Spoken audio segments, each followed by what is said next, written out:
And joining us here in the studio is NCBA President-Elect Bob McCann. Welcome, Bob. Morning, Kevin. Now, this past year, you've been first vice president. Tell us about some of the activities you've been involved in over the last year.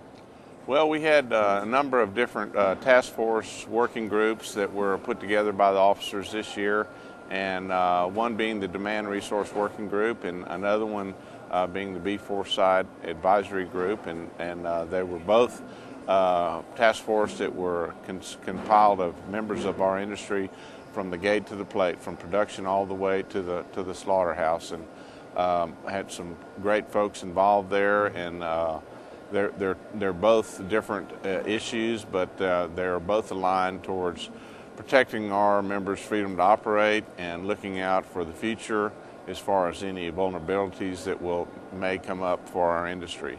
And you've recently been named President-Elect. Specifically, what will your responsibilities include over the next year now?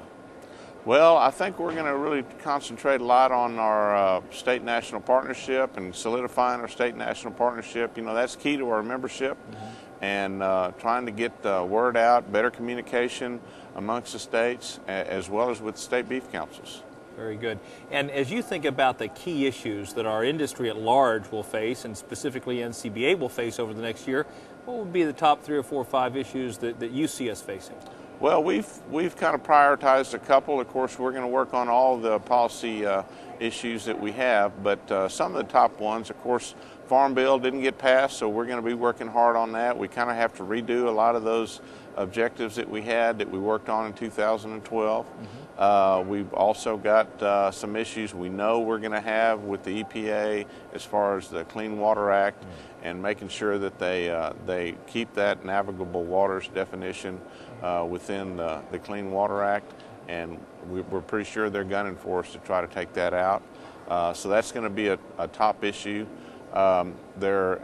Immigration has come to the forefront recently since the election. That's been something we've been wanting to work on for a long time. We've got a couple of top priorities within that issue. One of them is going to be the pathway to citizenship and kind of how the cattlemen and the farmers and ranchers feel about that. And the other priority there would be to try to allow for the border security to be able to use motorized vehicles in the federal lands, which they haven't been able to use thus far. So very good. You've got a full plate ahead. Congratulations on your recent appointment to President-Elect, and good luck for the year ahead. Thank you, Kevin. To join Bob as a member of the National Cattlemen's Beef Association, just give us a call at 1-866-USA-BEEF or visit us online at beefusa.org.